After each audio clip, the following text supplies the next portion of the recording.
a lot of layers have come in that are just like slowly building, and they're just coming to a center.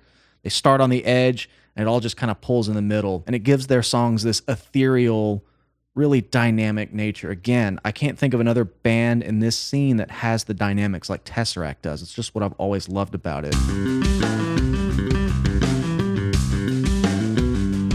What's up, guys? Welcome back to Lone University. Today I'm getting to one of my favorite progressive metal bands ever. That's TesseracT from the UK. I have followed this band from their earliest days and admittedly have not checked out their past few releases. I think I've made it up to Polaris, but I found this bass playthrough of Amos Williams, their bass player, playing through Juno. This is off of their fourth full-length released in 2018, and I'm also very excited for their new album next month in September here in 2023. So let's get to it. This is Juno, played by Amos Williams by TesseracT.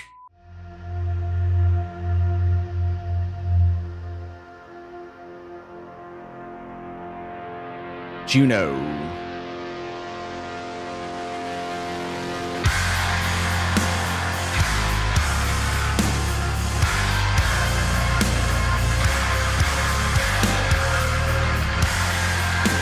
We gotta find the one.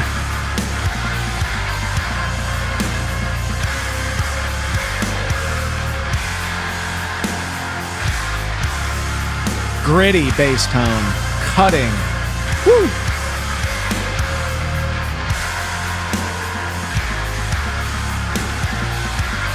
He's so relaxed. Just got it down.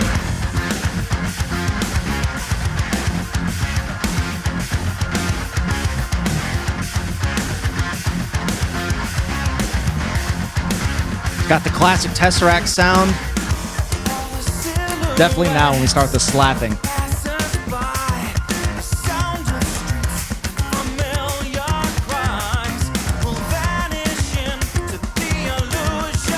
Oh yeah.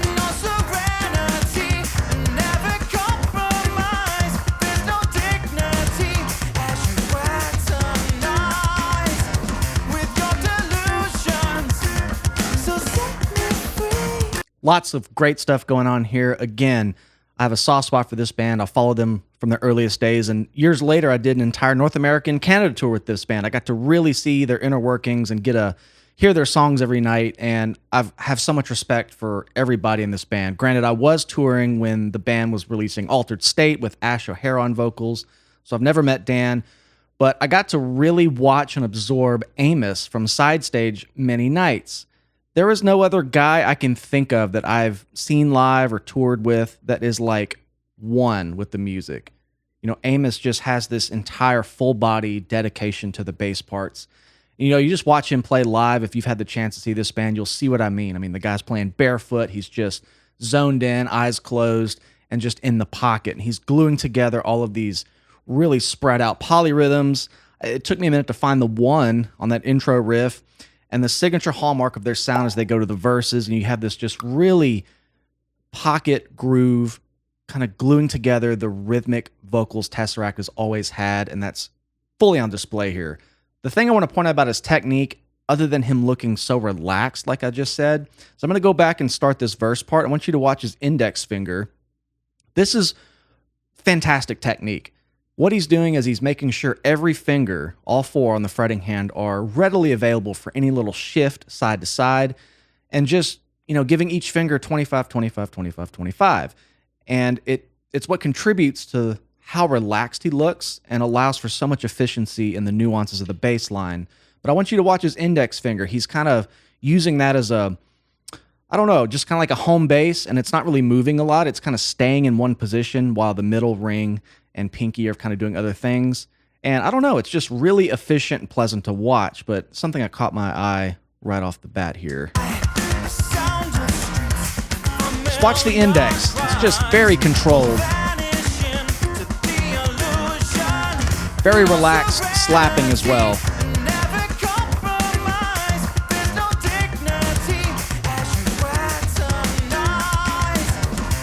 I feel like at any moment he's able to kind of just cover 4 frets, almost 5.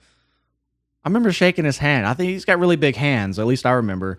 But he's just able to cover this ground and just kind of effortlessly make these micro adjustments to where he needs.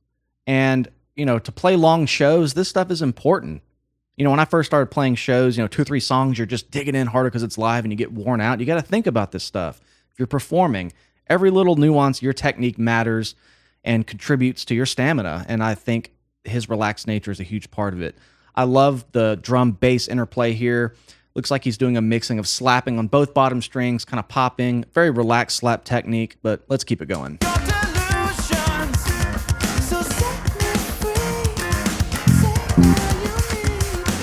Kind of sounds like we're in F minor.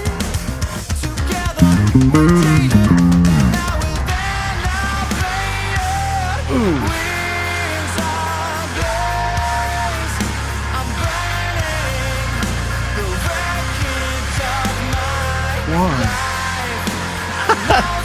I'm overthinking it.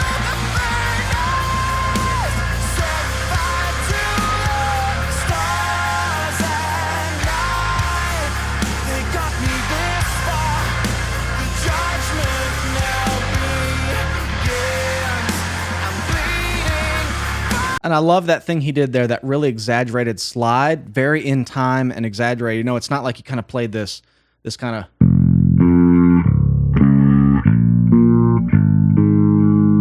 Didn't slide into it fast. He kind of put that slide in time and put some space from point A to point B, and it kind of gives it this falling feeling that kind of signals the riff is restarting, but we're going to kind of just ooze back into it and embody that groove. And this whole riff right here is these big long intervals. Just has this really encapsulating feel that gives it epic, and it's always what's contributed to this band's very epic sound. Again, I've not checked out anything really from Sonder, so this is my first time, but these guys have found their sound. They're one of the most unique bands in the prog metal genre. I love Periphery, Animals as Leaders. I mean, you name it, the list goes on. I'm sure you guys are all familiar with it, but when I hear these guys, I immediately know it's them. And I think Ackle is still mixing and mastering all of their records. There's a very signature production about them, too, that has a lot of dynamic headroom, and the loudness wars. I don't know if we're still in that period, but they have a lot of dynamics in their music. Their tones are very consistent throughout their albums, and I just love when a band really finds their sound amidst so many other bands around them. Really great.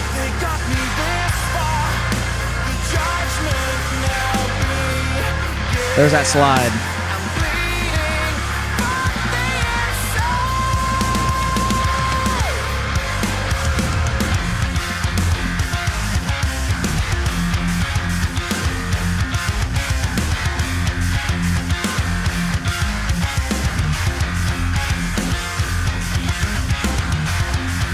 Changing up the technique bit. I'll come back to this.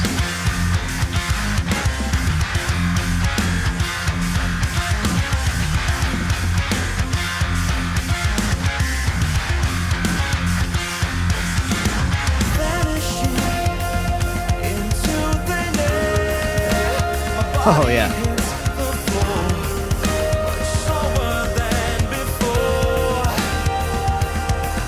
Really changing the, I don't know if it's changing the meter entirely, but it's kind of this like hemiola,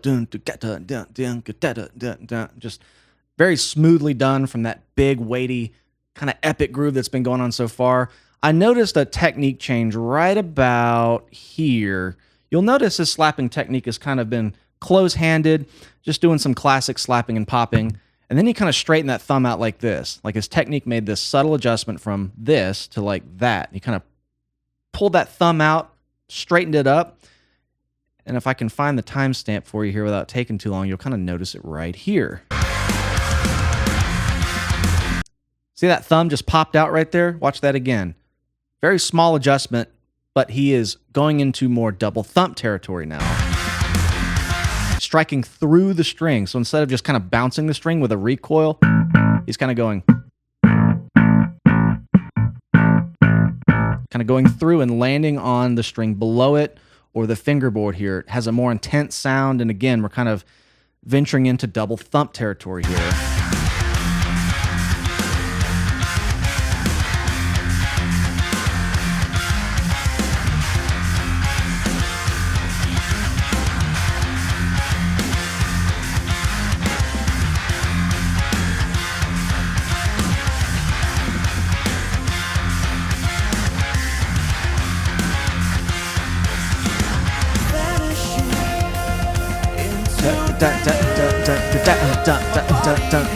Love that change. And one of the greatest things about double thumbing, just using the thumb in general for bass, you can play classic slap and pop, but then you can have all these iterations of it. He's almost using his thumb here just like a muted guitar pick. Why would you grab a pick for one part playing live? You could just use your thumb. He's kind of bringing it back to the bridge. Upstrokes, downstrokes with the thumb.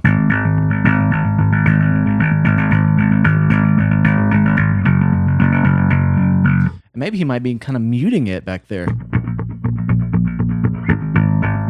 Really cool, and a lot of versatility with that sort of technique.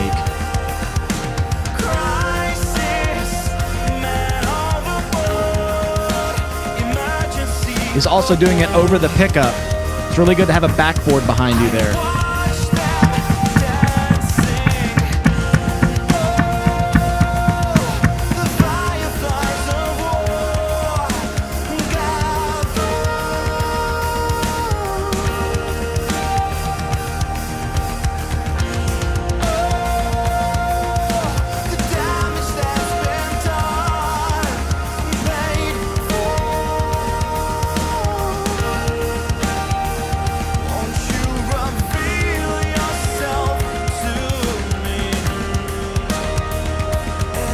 Sometimes when I do these bass playthroughs, I get really caught up on the technique. So sometimes I need to close my eyes and just hear the music without looking at anything.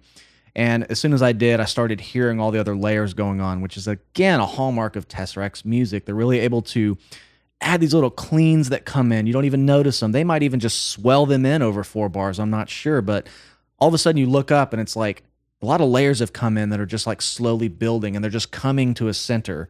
They start on the edge, and it all just kind of pulls in the middle, and it's very slow, and it gives their songs this ethereal, really dynamic nature. Again, I can't think of another band in this scene that has the dynamics like TesseracT does. It's just what I've always loved about it. One of the first songs I heard from them was Concealing Fate. I think part 2 is what I first heard, which was kind of weird, but I remember it came in with just this mix of clean and heaviness, and I've been a fan ever since. So I definitely need to go back and check out the rest of their newer stuff.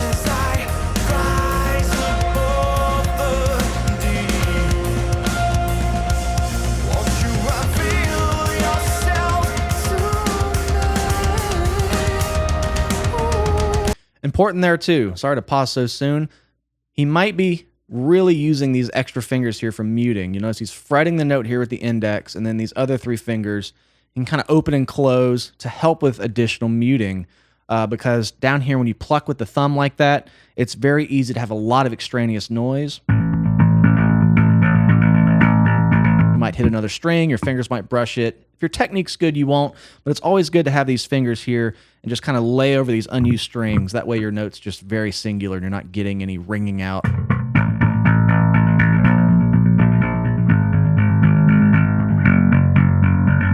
Little stuff like that's very important. D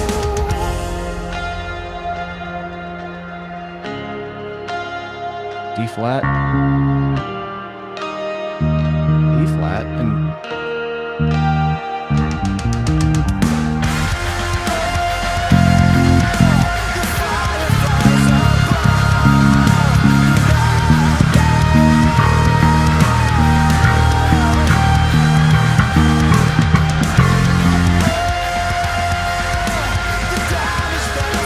the progression is basically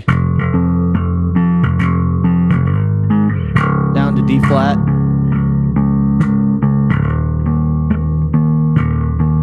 very pop chord progression, but they've repackaged it in their version, which just makes it really accessible, very loopable, perfect chorus progression here.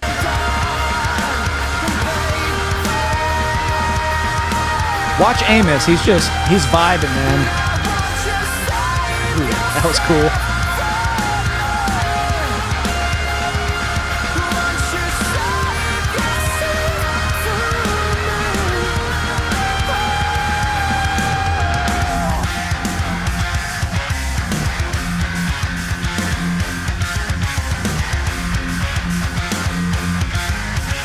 I just love watching him play. Watch when this slap riff starts. Again, I want you to watch his index finger.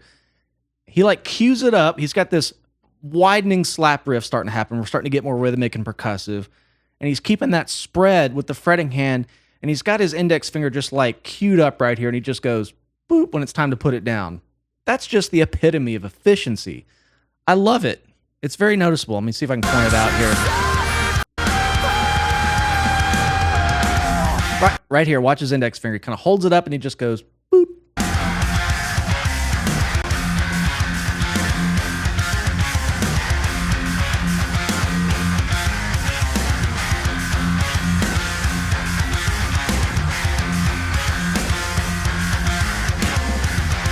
Little bit of double thump, little bit of slap.